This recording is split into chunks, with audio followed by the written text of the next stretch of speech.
뇌 박사의 재밌는 뇌 이야기. 여러분, 우리 마음은 그림을 그리는 화가와 같아요.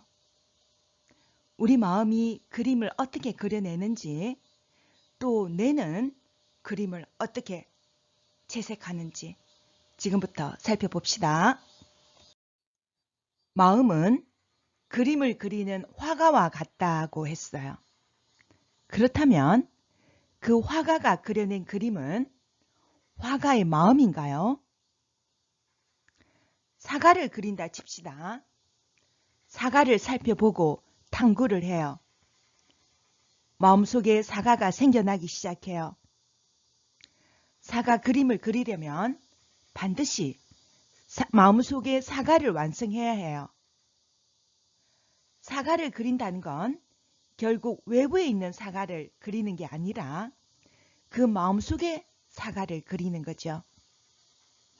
특히 추상회화가 그래요.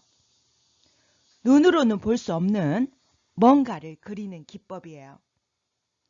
내 두 눈 앞에 있는 대상을 그리는 게 아닌 마음의 눈으로 보는 환상을 그리는 거죠. 기분, 느낌, 감정만 쭉쭉 그어내도 충분하다는 거예요. 빨갛게 잘 익은 사과를 그린다 칩시다. 눈을 감습니다. 빨강, 울퉁불퉁함, 둥근 모양, 사과 첫인상을 곱씹습니다.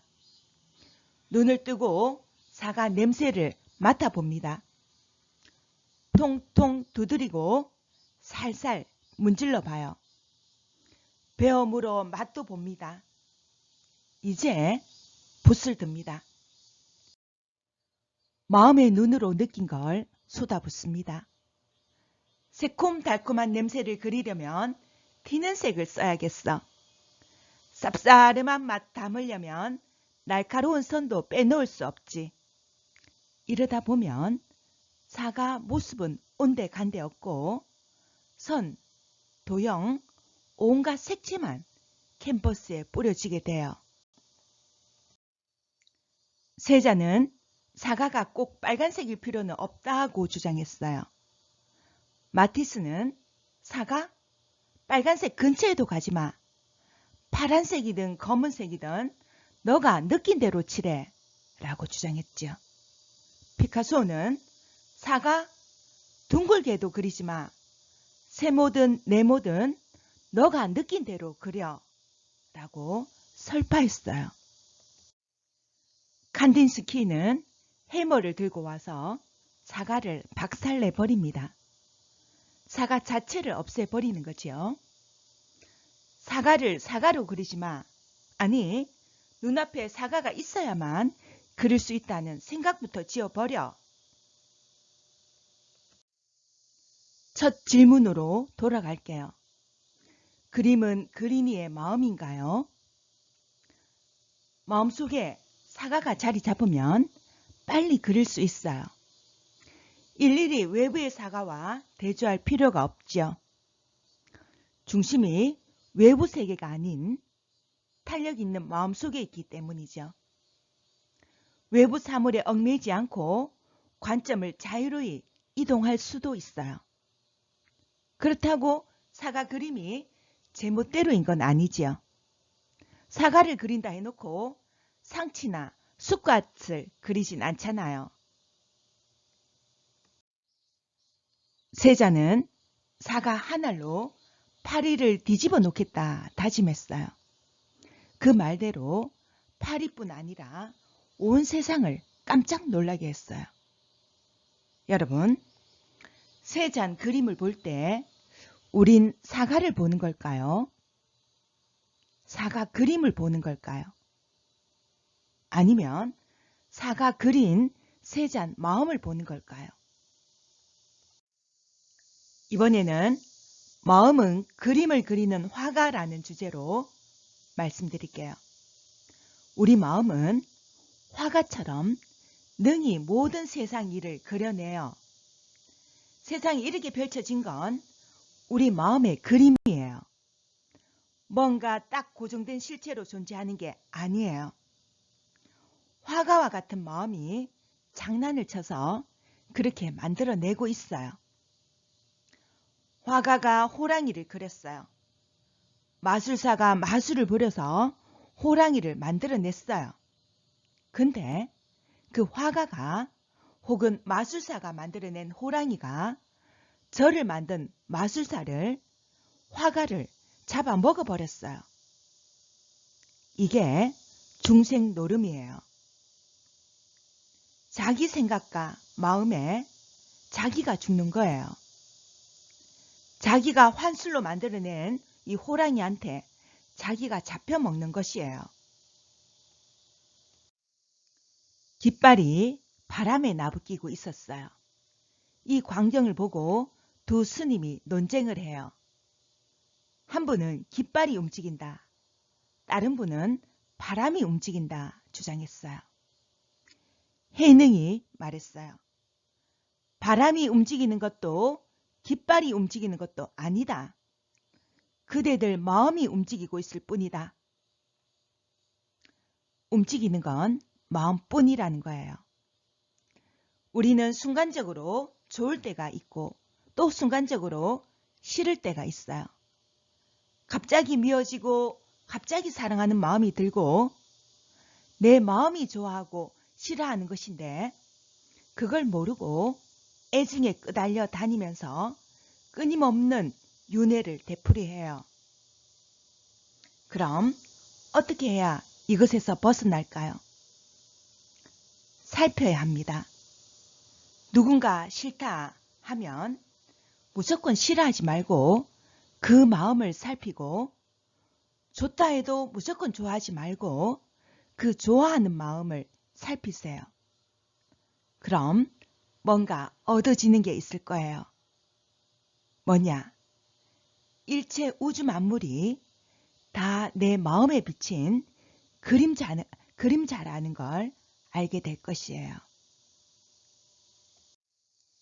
이번에는 마음을 만드는 우리 뇌는 그림을 어떻게 그리는지 알아보죠.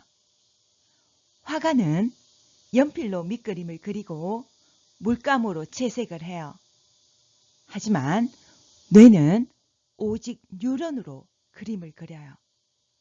우리 눈앞에 실감나게 펼쳐진 풍경, 사물은 뉴런이 만들어낸 전기 신호예요. 뉴런은 신경 전달 물질을 만드는 세포체, 신호 보내는 축삭돌기, 신호 받는 수상돌기로 이루어졌어요. 돌기 끝부분마다 시냅스, 즉 공간이 존재해요. 시냅스는 누런과 누런 사이 틈새예요. 정보가 축삭을 따라 누런 끝에 이르면 신경 전달 물질을 분비해요. 이렇게 시냅스를 건너가지요. 신경 전달 물질 타고 시냅스 건너온 정보는 다른 뉴런, 수상돌기에 접합돼요. 이 과정으로 정보 전달이 되는 거예요. 우리 눈앞의 풍경, 또 사물은 뉴런이 만들어내는 전기 화학적 신호예요. 우리가 느끼는 시간 흐름, 공간 느낌, 기억도 실존하는 대상이 아닌 신경 신호예요. 그럼에도 우린 2차원 신경 신호가 아닌 3차원 세상을 느끼고 있죠. 왜 그럴까요? 왜 우리는 2차원 신경 신호가 아닌 3차원 세상을 느끼고 있을까요? 뇌의 의식 기능이 신경 신호 자체를 그렇게 해석해주고 있는 거예요. 쉽게 말해서 건축 설계자가 종이 위에 설계도를 그려냈어요. 그걸 보고 집을 짓는 사람은 3차원 세계인 집을 지어내는 것이에요. 그림에 밑그림이 있듯이 뇌가 보여주는 세상의 그림에도 밑그림이 있어요. 어떤 밑그림일까요? 과연 뇌의 밑그림은 어떤 게 그려져 있을까요? 생존과 번식에 관련된 욕구들로 만들어진 밑그림이에요. 각자의 뇌 속에 주어진 이 밑그림은 태생적으로 이미 만들어진 상태예요. 무의식의 영역에 있어 내 마음대로 바꾸기 어려워요. 그럼 뇌가 그려놓은 밑그림대로만 살아가야 할까요? 내가 원하지도 않은 밑그림을 운명으로 받아들여 서글프고 절망인 채로 살아갈 수밖에 없는 건가요? 비가 나지 않아도 괜찮아요. 밑그림 위에 어떤 경험으로 색을 칠할지, 무슨 지식으로 명암을 줄지는 내 자유예요. 의지의 영역이에요. 역사적인 세계의 명화들도 엑스레이로 투시해보면 전혀 다른 밑그림이 숨겨져 있는 경우가 많아요. 아무리 밑그림이 못났어도 멋지게 채색한다면 그 위에 명화를 그릴 수 있어요. 생을 마감할 때 인생에 수채화하는 색깔도 깊이도 저마다 다를 것이에요. 모두 아름다운 작품으로 남게 될 것입니다. 정리하면 타고난 밑그림, 즉 기본 배순도가 있어요. 하지만 여러 환경 자극들에 의해서 뉴런 가지와 시냅스가 크게 변해요. 정보 자극에 따라서 앙상한 겨울숲 같은 뇌가 될 수도 있고 울창한 밀림을 이룰 수도 있죠. 뇌는 고정불변 상태에 있지 않아요. 스스로 피드백에 따라서 변하고 교체가 돼요. 이것을 가소성이라 해요. 뉴런은 소멸되기만 할 뿐 새로 만들어지지 않는다고 믿어왔어요. 근데 해마와 내실에서 새로운 뉴런의 탄생이 목격되었어요. 뇌의 무한한 가능성을 믿고 개발하도록 격려하는 중요한 발견입니다.